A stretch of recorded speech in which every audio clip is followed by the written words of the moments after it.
Om Swastiastu, selamat pagi dokter dan teman-teman. Perkenalkan nama saya adalah Putri Sasota Syawada Putri dengan NIM terakhir 224. Pada hari ini saya akan menjelaskan atau membuka student project kami dari SKDP 5 dengan judul Congenital Rubella Syndrome Surveillance after Measles Rubella Vaccination Introduction in Yogyakarta. Berikut adalah anggota dari SKD kami. Dan untuk pembahasan, kami akan membahas di pendahuluan di bab 1, pembahasan di bab 2, dan juga kesimpulan di bab 3. Baik, saya akan menjelaskan pendahuluan terlebih dahulu. Untuk latar belakang dari review artikel ini adalah reinfeksi rubella ini merupakan infeksi akibat virus rubella yang dapat terjadi pada anak-anak dan dewasa dan umumnya memiliki gejala ringan, kecuali apabila infeksi rubella terjadi pada ibu hamil, terutama pada trimester pertama, di mana ini dapat menyebabkan bayi lahir mati, keguguran, dan kelainan kongenital yang dapat disebut sebagai sindrom rubella kongenital atau congenital rubella syndrome atau CRS. Jadi artikel yang kami tinjau ini merupakan artikel penelitian yang dilakukan terhadap bayi dengan kasus suspek CRS. Dan tujuan dari artikel yang kami review adalah untuk mendeskripsikan pengaruh kampanye campaign vaksinasi rubella nasional dengan melakukan surveillance kasus CRS dan membandingkan kasus CRS baru sebelum dan sesudah campaign vaksinasi rubella. Hasil penelitian menyatakan bahwa terdapat penurunan jumlah dari CRS yang signifikan setelah dilakukannya campaign vaksinasi rubella di Yogyakarta, Indonesia. Baik, cerita selanjutnya akan dibahas oleh teman saya. Perkenalkan, saya Putu Aprianti S. Dewi dengan NIM terakhir 237. Jadi saya akan menjelaskan terkait dengan determinan penyakit atau kasus yang dapat diuraikan dalam jurnal ini serta menjelaskan dalam model determinan penyakit. Kemudian berdasarkan segitiga epidemiologi terdapat beberapa faktor risiko yang menjadi penyebab dari penyakit CRS, yaitu yang pertama faktor agent, host, dan environment. Kemudian dari faktor agent yaitu adalah virus rubella itu sendiri. Virus ini diklasifikasikan sebagai rubivirus dalam keluarga Togaviridae. Kemudian dari faktor host yaitu usia janin dan juga sistem imun janin, di mana jika infeksi terjadi pada bulan pertama kehamilan, maka risiko terkena rubella congenital syndrome adalah 43%, di mana risiko tersebut meningkat menjadi 51% jika infeksi terjadi pada 3 bulan pertama kehamilan, dan risiko menjadi menurun setelah dari 3 bulan pertama kehamilan, yaitu menjadi 23%. Jika infeksi maternal terjadi setelah trimester pertama kehamilan, maka frekuensi dan beratnya derajat kerusakan pada janin itu akan menurun drastis, di mana perbedaan ini terjadi karena janin terlindungi oleh perkembangan respon imun janin, baik humoral maupun seluler, dan juga adanya antibodi maternal yang ditransfer secara pasif. Kemudian yang ketiga adalah faktor environment, yaitu kesehatan selama kehamilan ibu, status imunisasi ibu sebelum adanya kehamilan, kemudian lingkungan sosial ekonomi, pendidikan, serta sarana dan prasarana kesehatan. Jadi diketahui bahwa rubella apabila diderita oleh wanita terutama pada awal kehamilan, itu akan menjadi berbahaya karena dapat meningkatkan sindrom rubella bawaan pada bayi, di mana bayi akan lahir cacat, kemudian mata yang katarak, gangguan pendengaran, dan terjadi pengapuran otak. Jadi wanita yang berencana hamil harus divaksinasi setidaknya 28 hari sebelumnya. Selain itu, tidak efektifnya peran tenaga kesehatan ketika melakukan promosi kesehatan, penyuluhan tentang rubella, pemberian imunisasi, surveillance penyakit rubella, maka akan memicu faktor risiko terjadinya sindrom rubella kongenital. Kemudian diketahui juga bahwa pengetahuan, sikap, dan persepsi seseorang terkait vaksin merupakan faktor utama yang berkontribusi terhadap keraguan vaksin di antara anggota keluarga, masyarakat, dan juga pemimpin. Dokter dan teman-teman, perkenalkan saya Shanti Dewi dengan 3 digit NIM terakhir 142. Untuk mengetahui riwayat alami sebuah penyakit, dapat digunakan 4 tahapan Natural History of Disease yang terdiri atas tahap prepatogenesis, tahap inkubasi, tahap penyakit dini, dan tahap penyakit lanjut serta akhir penyakit. Pertama-tama saya akan menjelaskan tahapan prepatogenesis atau disebut juga tahapan at risk atau susceptible terhadap rubella menggunakan triad epidemiologi yang dapat membantu menggambarkan hubungan antara 3 faktor utama yang berperan dalam terjadinya penyakit. Jadi dari segi agent, untuk rubella sendiri adalah virus rubella yang disebut juga rubivirus dari famili Togaviridae. Virus ini dapat menyebar melalui kontak langsung ataupun droplet dari sekresi nasofaring individu yang terinfeksi. Nah, lalu untuk faktor host, individu yang belum divaksinasi MR akan lebih rentan terinfeksi virus rubella karena tubuh tidak memiliki proteksi yang spesifik untuk rubella, terutama pada anak dan ibu hamil. Selain itu, balita yang kekurangan vitamin A selama 6 bulan terakhir juga lebih rentan terhadap rubella. Untuk kasus CRS atau congenital rubella syndrome, lebih tinggi kemungkinannya terjadi pada ibu yang terinfeksi rubella pada trimester pertama atau trimester awal kehamilan. Dari segi environment atau lingkungan, kontak dengan individu terinfeksi dan penduduk negara berkembang lebih rentan terinfeksi rubella. Mengapa? Karena pada negara berkembang seperti di Indonesia sendiri, jumlah orang yang sudah vaksin MR tidaklah merata, sehingga herd immunity belum tercapai. Selanjutnya, untuk tahap yang kedua, yaitu tahap inkubasi yang disebut juga pre-symptomatic stage, adalah ketika pasien sudah terinfeksi namun masih dalam masa inkubasi, belum menampilkan gejala. Setelah terinhalasi ke dalam tubuh, virus akan bereplikasi di mukosa organ respirasi dan juga cervical lymph node. Kemudian, virus akan melanjutkan perjalanannya ke organ melalui systemic circulation. Dan untuk masa inkubasi, rubella sendiri dia berkisar antara 12 sampai 23 hari dengan rata-rata kasus 14 hari. Nah, individu sudah bersifat infectious dapat menularkan rubella ke individu lain kira-kira sekitar 7 hari sebelum gejala. Terima kasih. Selamat pagi dokter dan teman-teman, perkenalkan saya Dina Ausi Daud dengan Indonesia. Izin melanjutkan presentasi. Tahap selanjutnya adalah tahap penyakit dini. Rubella biasa hadir dengan gambaran ruang makulopapular yang tidak spesifik, yang sifatnya tergeneralisasi, serta tersebar di sekujur tubuh. Ruang akan bertahan sekitar 3 hari, disertai dengan limfa linfatik. Gejala prodroma yang biasanya hadir sebelum ruang adalah demam low-grade, lesu dan lemas, nafsu makan menurun, sakit kepala, konjungtivitis ringan, pilek, dan juga sakit tenggorokan. Pada individu dewasa muda atau dewasa, dapat ditemukan pula artritis yang sifatnya sementara. Dalam beberapa kasus, infeksi virus rubella dapat tidak menimbulkan gejala atau asimptomatik. Next, tahap keempat. Tahap keempat adalah tahap penyakit lanjut dan akhir penyakit. Infeksi rubella setelah kehamilan pada umumnya bersifat self-limiting atau dapat sembuh sendiri dan memiliki prognosis yang baik. Akan tetapi, infeksi rubella pada kehamilan dapat menyebabkan keguguran, kematian janin, sampai kelainan kongenital pada bayi yang mengalami congenital rubella syndrome. Kelainan kongenital terjadi pada 85% bayi yang terinfeksi pada ibu yang hamil pada 12 minggu pertama dan 50% dari yang terinfeksi pada minggu ke-13 sampai 16 kehamilan. Kemudian dapat juga terjadi pada 25% dari yang terinfeksi pada akhir trimester kedua. Bentuk kelainan yang sering ditemukan adalah gangguan pendengaran, sensorineural, kelainan katup jantung, mata, neurologis, hematologis, dan kelainan lainnya. Terima kasih. Selamat pagi dokter dan teman-teman, perkenalkan nama saya Vini Fernand Valentin dengan NIM 086. Di sini saya akan memaparkan jawaban apakah penyakit atau kasus dalam jurnal ini berhubungan dengan penyakit akibat kerja. Sebelumnya, jurnal ini memaparkan bahwasanya terjadinya penurunan kasus congenital rubella syndrome yang dikaitkan dengan adanya vaksinasi massal rubella oleh pemerintah. Penyebab dari congenital rubella syndrome ini sendiri yaitu infeksi virus rubella yang terjadi pada trimester pertama kehamilan ibu. Untuk prevensinya, yaitu melalui pemberian vaksinasi MR sebelum kehamilan, sehingga ibu hamil tidak rentan terhadap virus rubella. Virus rubella sendiri merupakan airborne disease yang mana menyebar lewat udara atau ditularkan melalui udara. Dan virus rubella ini tidak hanya menyerang kalangan tertentu atau kondisi lingkungan tertentu, sehingga tidak ada korelasi antara suatu pekerjaan dan atau lingkungan kerja terhadap infeksi virus rubella. Yang mana saya bisa menyimpulkan bahwasanya congenital rubella syndrome ini bukan dan tidak berkaitan dengan penyakit akibat kerja. Sekian, terima kasih. Baik, perkenalkan nama saya Nanda Pramesti dengan 3 digit dan terakhir 1 dan 7. Selanjutnya saya akan menjelaskan mengenai pertanyaan nomor 4. Perhatikan ukuran dan nomor yang disajikan dalam jurnal ini, berikan contoh masing-masing jenis bilangan dan cara menghitung beserta interpretasinya. Dari jurnal yang sudah saya baca, jurnal ini merepresentasikan datanya ke dalam 2 bentuk angka. Yang pertama, angka absolut dan angka relatif. Untuk angka absolut, merupakan angka yang menunjukkan total kasus dan tidak disertai dengan pembanding. Ditunjukkan pada kalimat, tiap tahun jumlah kasus bayi yang lahir di seluruh dunia antara tahun 1996 dan 2010 adalah 105.000 kasus, dan ditemukan 30.463 kasus dari tahun 2010 hingga 2015, berdasarkan hasil dari Southeast Asia Regional Office World Health Organization. Angka absolut ini menunjukkan bahwa total jumlah kasus kejadian dan tidak disertai dengan pembanding. Selanjutnya angka relatif. Angka relatif di sini dalam bentuk proporsi, di mana pembilang menjadi bagian daripada penyebut. Ditunjukkan pada bagian hasil penelitian, yaitu berupa kalimat, penelitian sejak bulan Juli 2015 hingga bulan Juli 2020, dari total 229 bayi dengan status suspek congenital rubella syndrome, dilaporkan 47 dari 229 atau 20,52%-nya terkonfirmasi dari hasil laboratorium. Selanjutnya, 159 dari 229, yaitu 69% kasus, tidak termasuk congenital rubella syndrome. Dan 21 dari 229 atau 99% kasus sesuai dengan gejala klinis congenital rubella syndrome, namun tidak terinfeksi rubella. Bagian yang ketiga, di sini saya mendapatkan adanya angka incidence rates. Ditunjukkan pada hasil, yaitu berupa tabel. Seperti yang kita lihat, di sini bisa kita lihat bahwa pada tahun 2015, di 6 bulan kedua, terdapat kasus kejadian sebanyak 3 kasus. Lalu kita bagi dengan total orang yang berisiko selama pelaksanaan penelitian yang dinyatakan dengan person years at risk, yaitu 21.582, sehingga incident rate-nya per 1.000 person years adalah 0,14.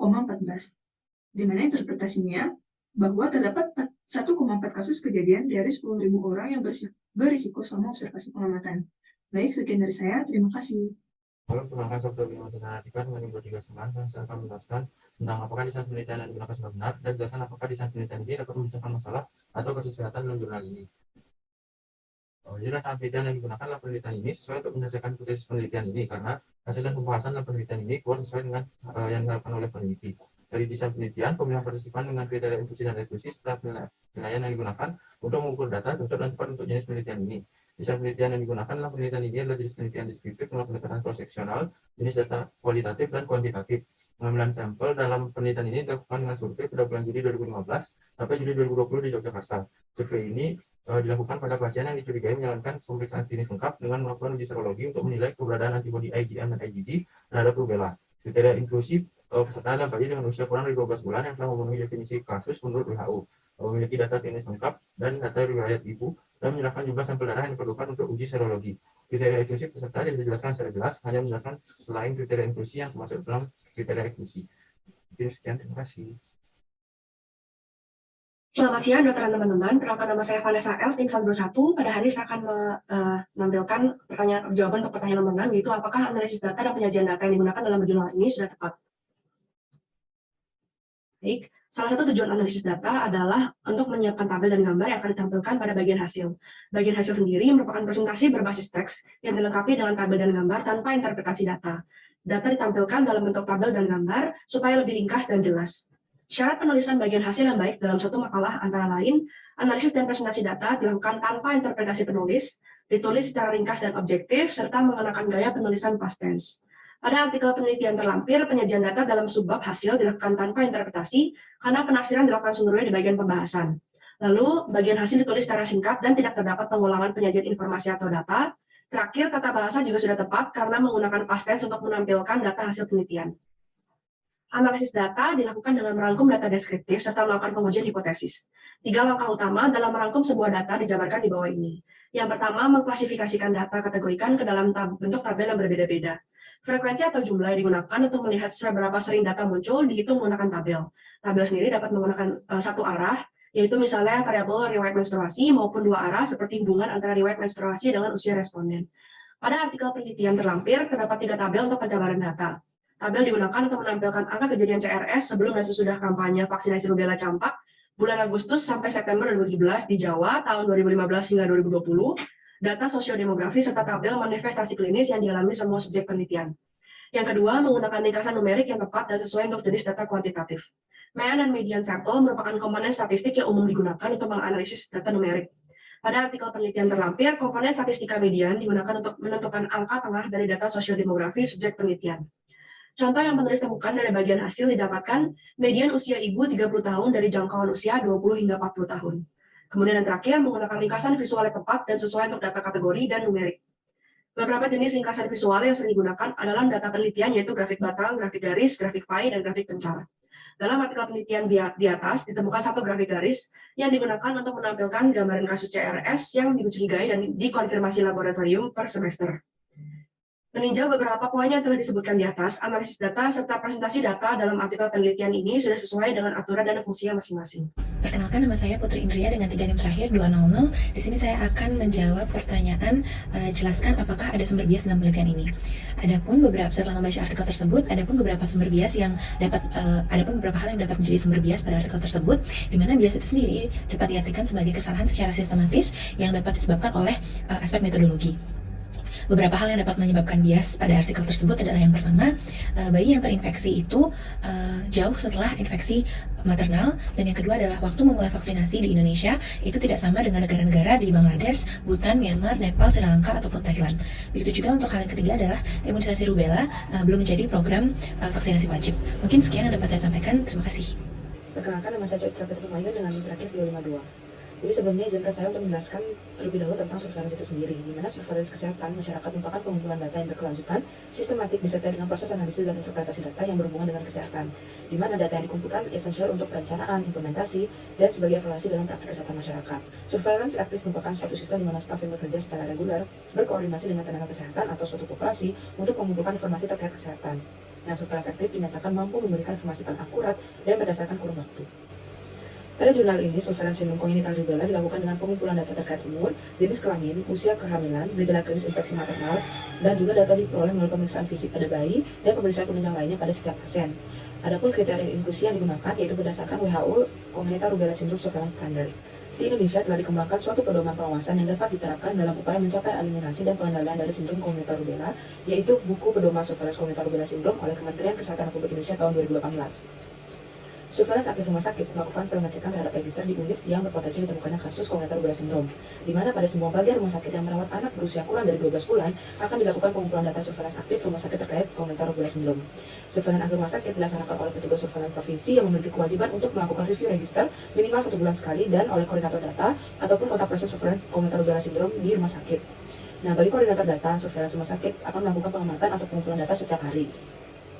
Berikut pembekalan secara detail bagaimana surveillance CRS, di mana semua suspek kongenital rubella syndrome akan dilakukan tata laksana surveillance kongenital rubella syndrome. Nah, dokter yang pertama menemukan kasus melakukan pencatatan pada form CRS1, lalu mengambil spesimen darah satu sisi atau merujuk ke laboratorium rumah sakit, melakukan pemeriksaan adanya kelainan pada jantung, mata, THT atau kelainan minor lainnya dengan mengkonsultasikan kasus ke divisi yang bersangkutan, misalnya divisi anak, THT, dan mata. Lalu menghubungi koordinator data atau koordinator tim CRS rumah sakit. Koordinator data akan memastikan kasus telah diperiksa di setiap divisi, yaitu seperti divisi anak, THT, dan mata. Lalu memastikan form CRS1 telah diperiksa dan memastikan kasus telah diambil spesimen serumnya. Lalu memastikan spesimen serum telah diperiksa serologi di laboratorium rumah sakit apabila laboratorium rumah sakit telah terakreditasi. Setelah itu, koordinator data akan berkoordinasi dengan petugas surveillance PD3I provinsi untuk mengirimkan spesimen serum ke laboratorium nasional campak rubella apabila memang belum diperiksa di laboratorium rumah sakit. Lalu dilakukan pengambilan dan pemeriksaan spesimen darah kedua apabila diperlukan. Nah, pelaporan ini menggunakan web PT3I yang sudah disediakan atau form list CRS1. Setelah itu akan dilanjutkan dengan koordinasi dengan koordinator tim CRS rumah sakit untuk klarifikasi kasusnya. Setelah itu dilakukan pengolahan dan analisis data. Baik, sekian dari penjelasan saya. Terima kasih. Perkenalkan, nama saya Diah Iswitari dengan NIM 3 digit terakhir 173. Jadi metode screening yang tepat untuk penyakit atau kasus dalam jurnal ini di masyarakat. Sebelum melakukan screening, perlu diketahui bahwa tanda dan gejala klinis rubella pada kehamilan tidak spesifik dan tidak konsisten, sehingga diagnosa klinisnya sulit untuk ditegakkan tanpa pemeriksaan penunjang lainnya. Menurut CDC tahun 2020, tes aviditas untuk wanita hamil paling berguna apabila dilakukan di awal kehamilan untuk membantu menyingkirkan infeksi rubella pada trimester pertama. Tes aviditas dikatakan kurang berguna untuk menyingkirkan infeksi rubella apabila dilakukan pada fase akhir kehamilan atau trimester ketiga karena pembentukan organ sudah selesai pada trimester itu. Nah, rubella dapat menular dari bayi yang sudah lahir ke ibu yang sedang hamil. Maka dari itu, ada pun hal-hal yang bisa ditemukan dan diperhatikan dalam mendeteksi apabila bayi tersebut perlu di-screening atau tidak.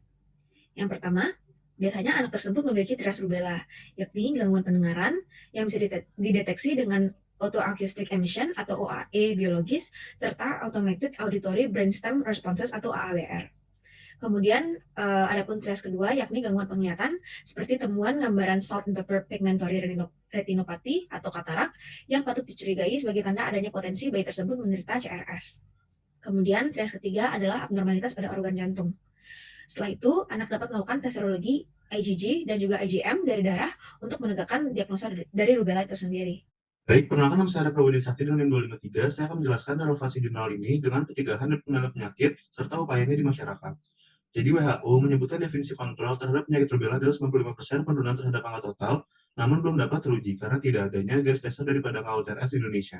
Masyarakat tanpa adanya imunitas serta pengecekan serologi tentu akan menjadi masalah terhadap upaya penurunan angka CRS di Indonesia. Dengan adanya jurnal acuan, terjadi penurunan angka CRS setelah dilakukan kampanye vaksinasi serta pengawasan yang efektif untuk mengamati rubella. Dengan angka awal 0,39% turun menjadi 0,08 dalam 1.000 orang.